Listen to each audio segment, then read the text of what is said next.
Welcome to episode 5 of Sustaining the Herd podcast brought to you by Agri-Services and Engineering. I'm your host, Andrew Wadle, and I'm joined by my co-host, Brock Vitek. Today, Brock and I are joined by David Crass, a distinguished environmental attorney with Michael Best Law Firm in Washington, D.C. But before introducing David, for our new listeners, Sustaining the Herd is a podcast dedicated to all things sustainability related with a focus on how they pertain to animal agriculture. Ultimately, it's our goal to help our clients succeed, and sustainability is really a big part of that equation. So once again, our guest is David Crass, an environmental attorney. And David, welcome. Thank you, Andrew. Great to be with you guys. I think I always like it when our guests introduce themselves because you're going to go into really the things that you feel are important to the discussion. But I'll kind of lead into it and say that I first met David, I believe it was in the early 2000s when I would say it was a time when the state of Wisconsin was hemorrhaging dairy farms, maybe prior to that time. And there was a really concerted effort to kind of right the ship, so to speak. And at that time, there were dairies being permitted larger than what really had ever been imagined in Wisconsin before. There were 3,500, 4,000, pushing 7,000 cows. Really, things so orders of magnitude larger than what had ever been done before. And David and his firm was involved in some of those really early efforts in getting those projects permitted. And of course, a big part of getting those dairies permitted was a commitment to sustainability. And so with that, David, perhaps you can fill in the blanks from early 2000s to today. And actually, we'd like you to go into even your early days. How did you get to where you are today? Sure. Happy to do a brief introduction. Although I'm in Washington, D.C. now, I did, began my career in the Madison, Wisconsin office of Michael Best. I've been with the law firm Michael Best for 33 years, but in my entire legal career. I grew up on a dairy farm in northern Wisconsin and am a Badger, University of Wisconsin Badger, twice over for both undergrad and law school.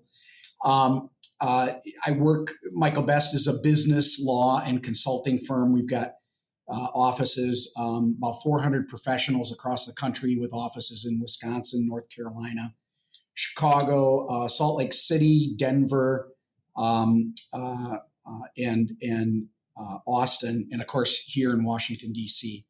And my involvement, so I'm an environmental lawyer by background and training, straight up environmental regulatory lawyer, but started to get involved in production agriculture because of my background. And also as at that time, the mid 1990s, that's when environmental rules started to hit the agricultural economy. I did a fair amount of work on the agricultural input side of things. So with, farm retailers, agricultural supply cooperatives, that sort of input business, pesticides, agricultural chemicals, that sort of thing. As that regulatory embrace came to the farm field, and then really rode that wave, if you will, into livestock production and other forms of production agriculture. I co-chair our firm's agribusiness, food, and beverage industry team. I'm the managing partner of our Washington, D.C. operation, and I serve on our firm's management committee. So I and a team of about 25 lawyers across a variety of practice groups at the firm here provide not only specialty legal counsel to the livestock industry, but also overall corporate counsel. I used to do a lot more day-to-day project development work, as you're referring to, Andrew. But what I do now is a fair amount of what you would almost view as outside general counsel work, where I'm working with larger clients in the same space and dealing with their legal needs as a whole, providing them advice, strategic counsel, that sort of thing. And then, of course, we have, as I mentioned, a whole team of lawyers that specialize in the food ag world, where we can advise those clients on whatever their needs are. So that's by way of introduction. But then pivoting back to your question about the state of Wisconsin at that time hemorrhaging dairy farms, that's absolutely true. And I worked on behalf of a couple of very well-known trade associations in the state to help them develop what was essentially a state preemption approach to livestock siting, because as these businesses expanded, we were seeing local control really becoming problematic in the sense of, NIMBYism, right? So we saw that play out on the landscape.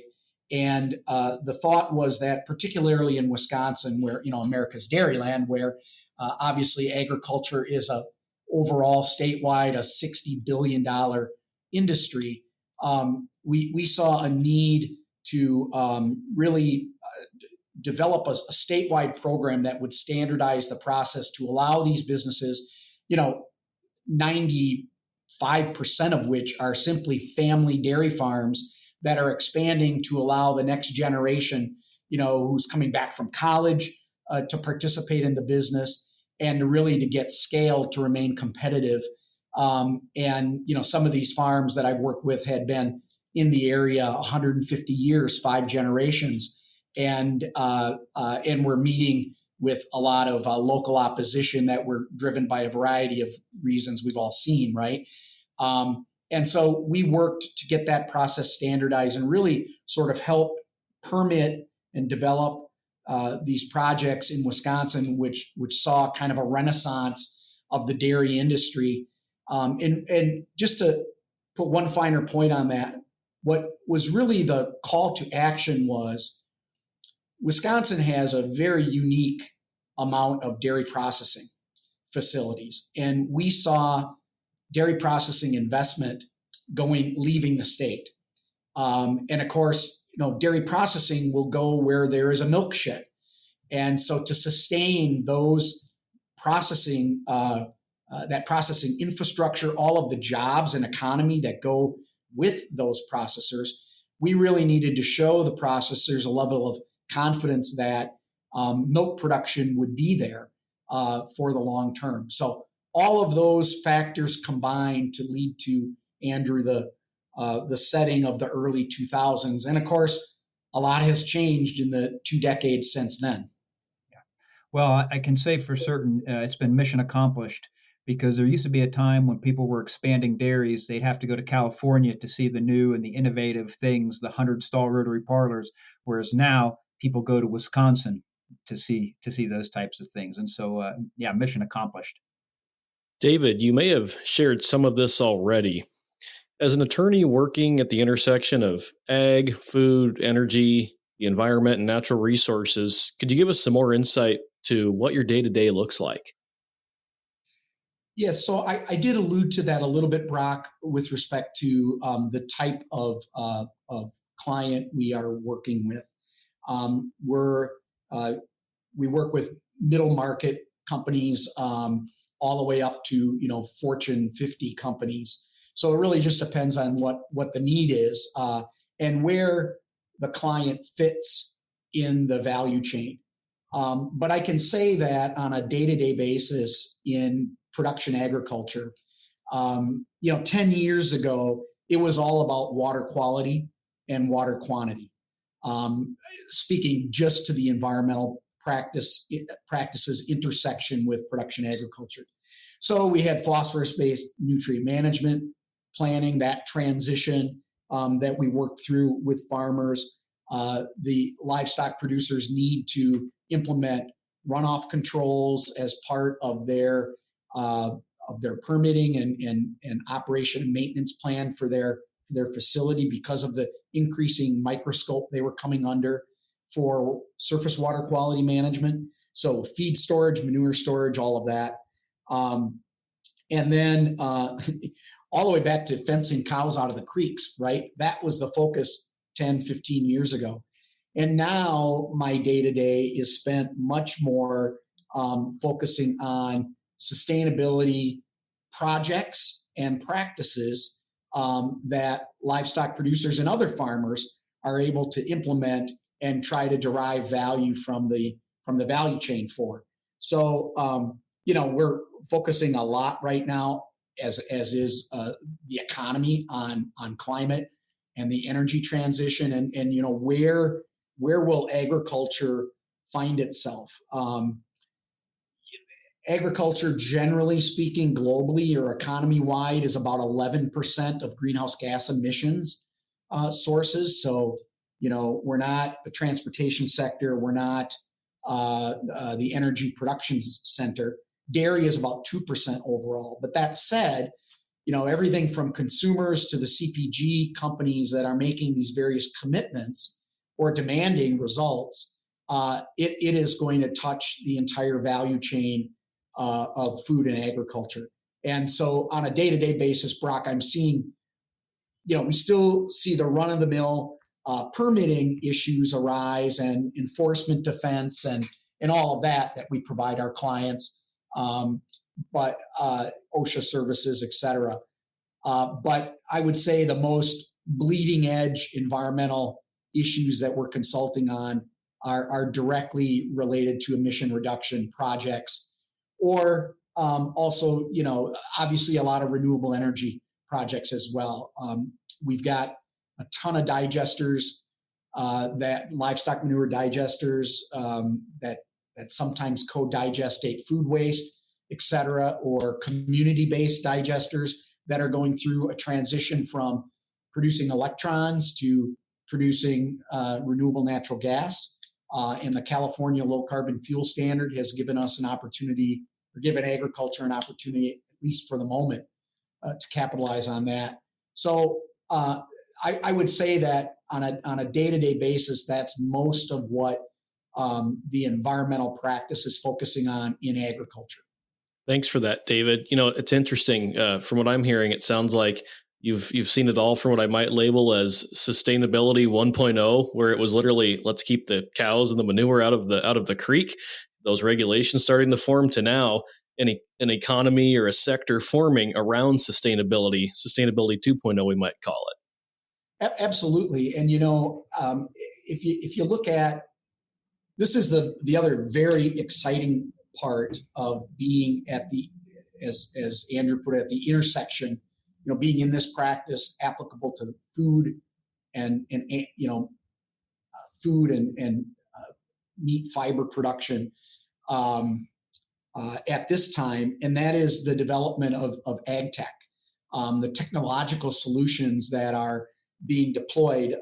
Just last week we saw that FDA approved Bovaer as an enteric emission feed additive.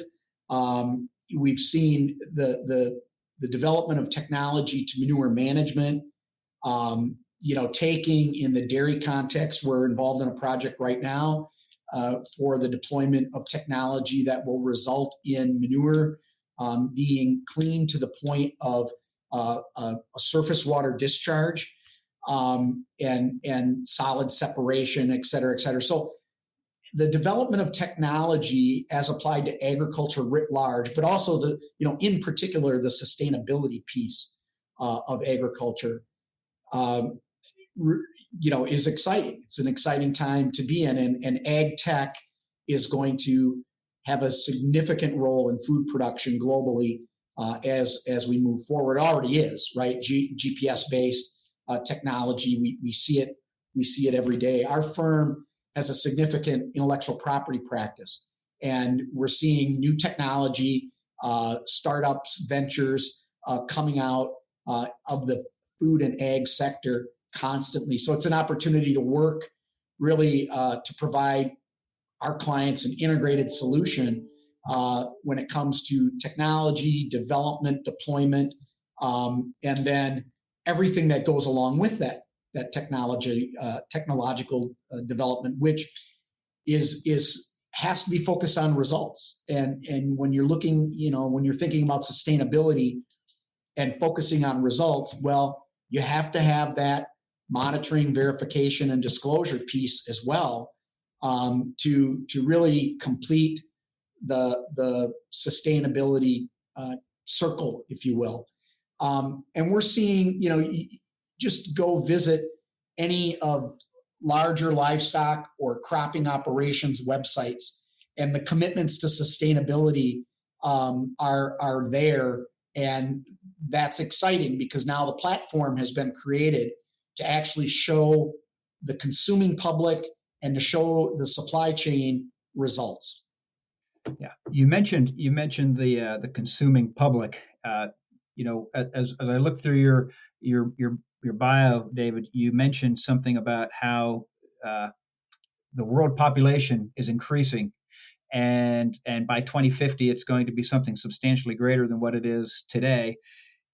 And yet, as they say, when it comes to land, they ain't making no more, right? And so, we know there's a couple things that we know, and one is the general public, or as we like to say, the people in town, are going to remain very, very focused on sustainability. So it becomes a question of, boy, how do we get there?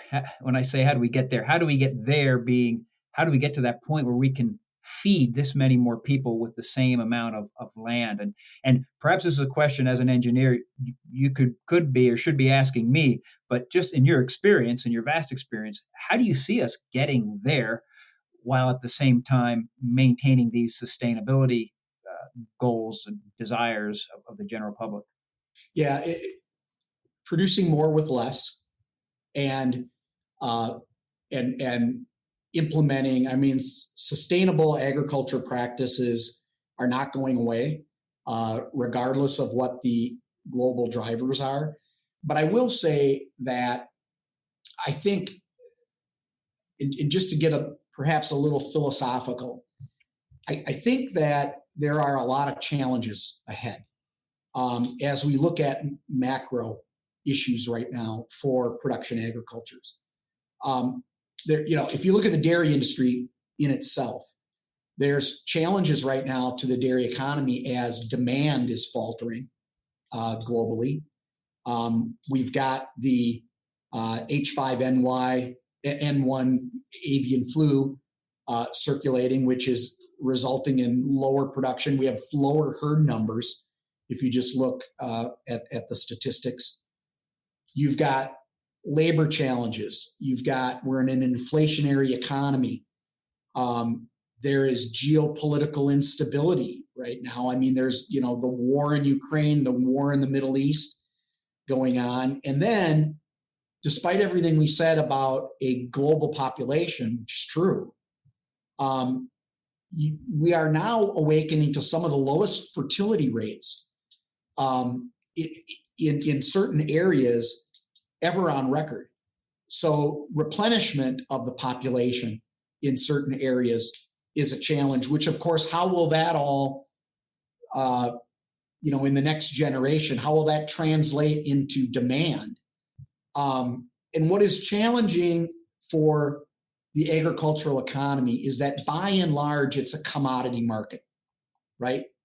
And so we have to come up with ways in which we're not only producing more, and I would say technology has a significant role there to play, but also extracting value from the market that allows us to sustain these sustainability projects or practices. Because you cannot, I know what a lot of farmers are concerned about, because I've heard it, is they're very concerned about a supply chain cram down. You've got Nestle's of the world, Unilever, and others. I'm not, the large CPG players in the food space making significant commitments, which are EU driven, and that then translate down, the supply chain. And what farmers are concerned about, the same type of result that happened in the animal welfare arena, where certain processors or the processing industry, if you will, said, we are going to adopt these standards, and you are going to implement these standards at the farm level, and or we're not going to take your milk, we're not going to take your meat, etc. And that was important at the time. It was important for consumer confidence to be maintained in the entire supply chain. Well, the same could be said about the sustainability drive. And that is, in order, and I'm sorry to go kind of circular on you, Andrew, in terms of this response, but in order to produce more with less, and more with less environmental impact, and more reaching more sustainability goals, we have to transition to an economy where that is recognized in the marketplace in some form or fashion, be it a higher price that consumers are willing to pay. As of right now, there's not a lot of data to suggest that, but that could come. Or to have markets mature that on-farm practices, farmers can actually take an emission reduction project, that a farmer can actually turn to a mature, standardized greenhouse gas inset or offset market, carbon market, and get compensated for that.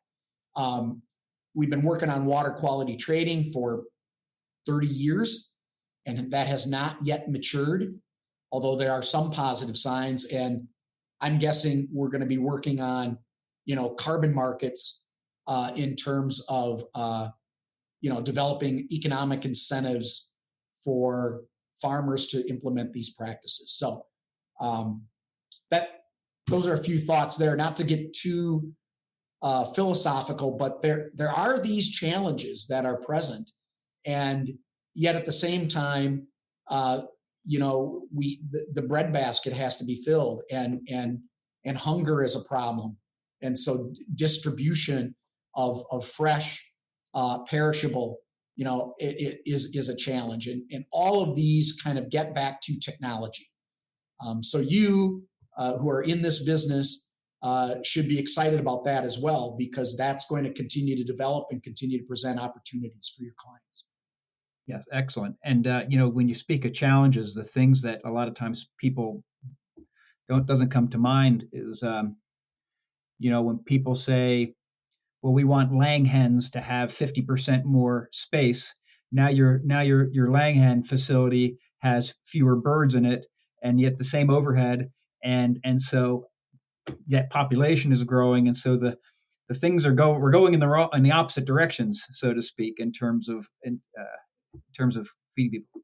Oftentimes these policy decisions, what you're alluding to, are not well thought out, right?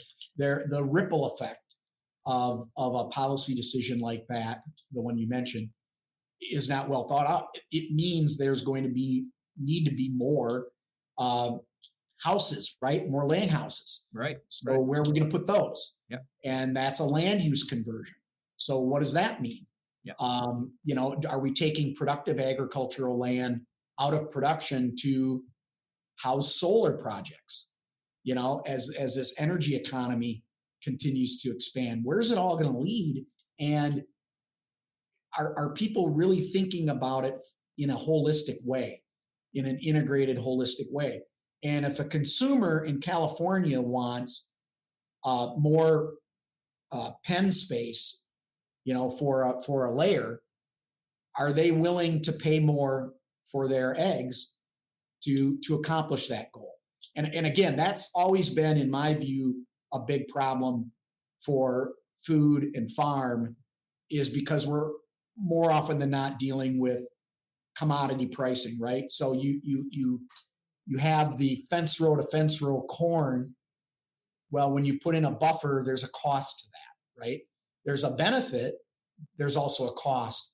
How are we going to, incentivize that type of behavior that we want as a society as a whole? Excellent. David, as we further consider all of these consumer demands and how sustainability really seems to be weaved into the economic landscape today, why is it important for the agriculture industry to focus on sustainability and really maintain a commitment to innovation as we go forward?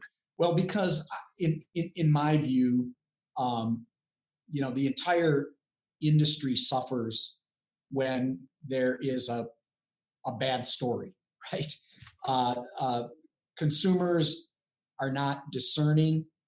There is a very well funded, very passionate movement um, away from meat and milk to plant based technology, to veganism, um, and some based in religious beliefs. And so that is what production agriculture is sort of up against, right? And so when you have, I alluded earlier to the animal welfare issue that popped a few years back. When you have these issues that pop up and negative, the media loves those negative stories, right? Um, that can be exploited against an entire sector, an entire industry. Now, when people are dealing, as they are right now, in my view, with so-called kitchen table issues, they want to make sure they can put food on their table, their kids are safe, their communities are safe, inflation is under control, they can pay their bills. They're less focused on some of these other softer issues, let's say. But I think it's critical for livestock production, crop production, the food industry as a whole, to continue on the path that they've started so that we have a good story to tell. And we do. We have a very good story to tell in agriculture. But regardless, and this is why I believe, regardless of regulatory drivers, it's going to continue. The government doesn't need to do anything more. The value chain is driving the commitment to sustainability, the commitment to emission reduction, the commitment to pollution reductions, to the reduction of environmental footprints writ large. And that value chain will continue even in the absence of regulatory action. And so, we saw the SEC climate disclosure rule go final. Scope 3 emissions were left out. It isn't going to matter long term because of the variety of commitments that the value chain has made, both in terms of individual companies as well as sectors. And it's that drumbeat is going to continue, because at the end of the day, why are we so focused right now on avian flu in the dairy industry? Well, we're focused because we're concerned about consumer misinformation impacting their purchasing choices, which could be devastating for the industry.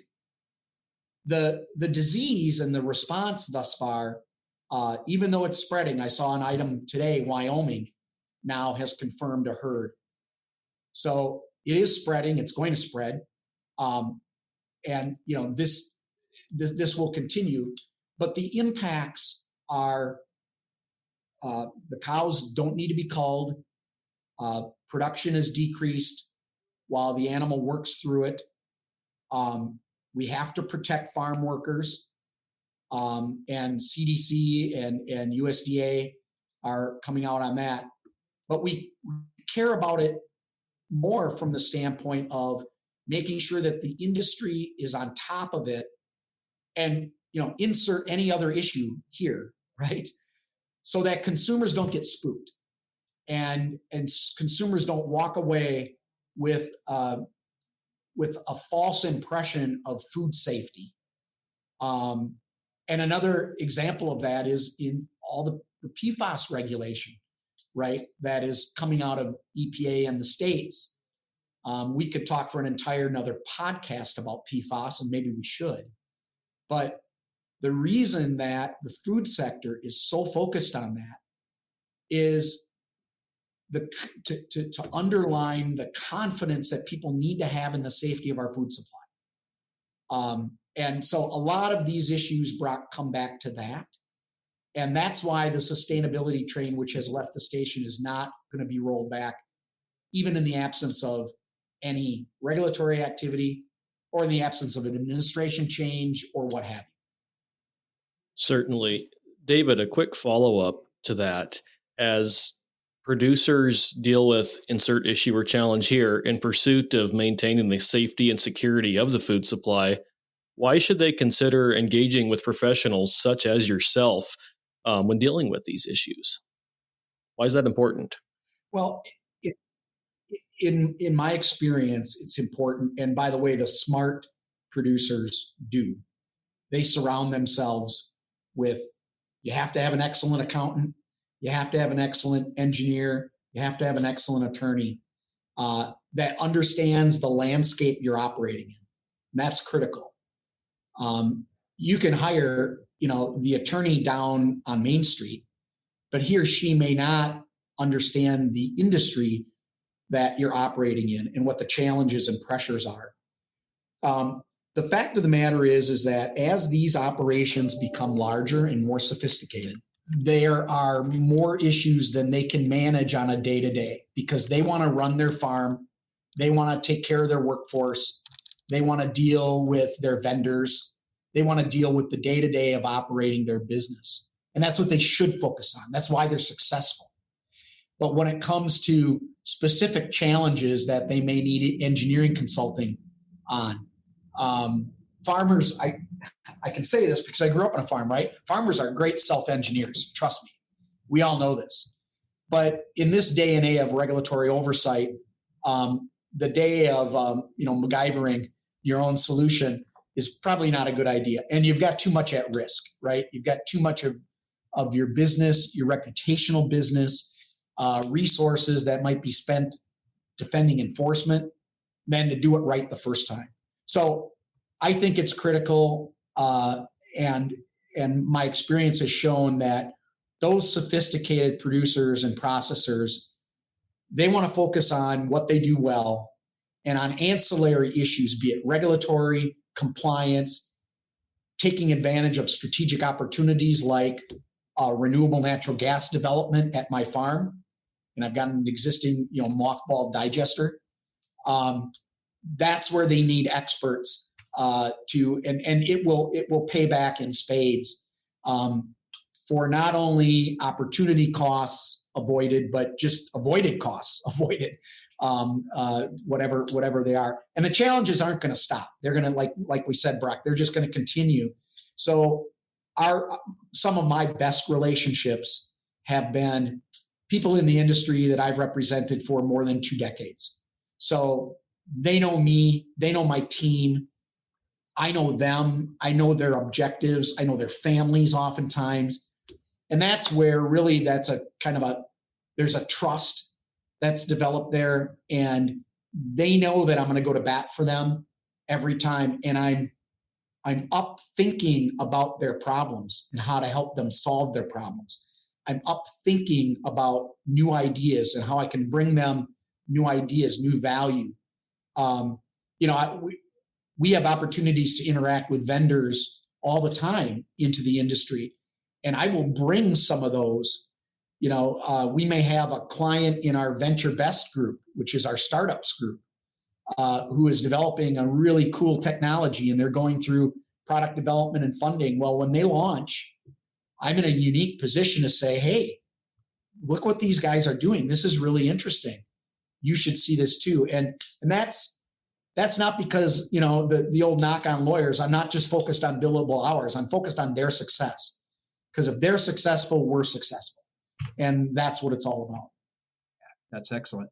You said a couple of things that really resonated with me. And the one was digesters mothballed, because we all know that there was a time when there were more digesters going out of operation than there were going into operation. And it wasn't all that long ago. But since then, the other thing you said that resonated was sustainability is here to stay.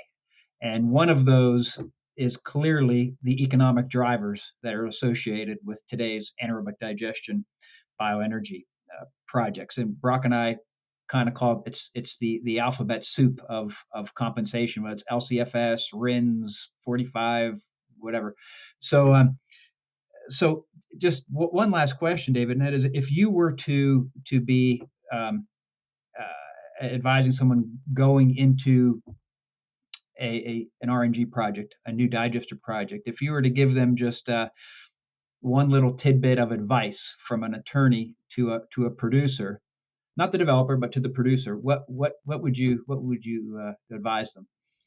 We've done probably 25 to 30 of these projects across the country, and the two things: one, you have to get someone who is looking out for you to look at your CI score. Two, do not sign contracts that are handed to you without having an attorney review them for what are now various well-known deal points. My partner, Jordan Hamiden, in our energy transaction group, reviews all these contracts for us. And in fact, he has worked so extensively that there are templates that he's developed in the process of representing really both sides. He's represented both producers and developers that have become accepted in the industry for the most part, such that the negotiation of some of those contracts are much less extensive than they used to be, because these deals are getting cooked. And so the two things I would say is you've got to have somebody that understands that industry and that understands the current pricing and environment up to date involved in that project. And then secondly, you've got to work with someone who's looking out for you on the various important deal points, including that carbon intensity score. Excellent. Thanks, David. And for our Sustaining the Herd listeners, we never advertised that people would get pro bono legal advice, but there you have it. And thank you, David. So with that, David, anything else before we wrap up?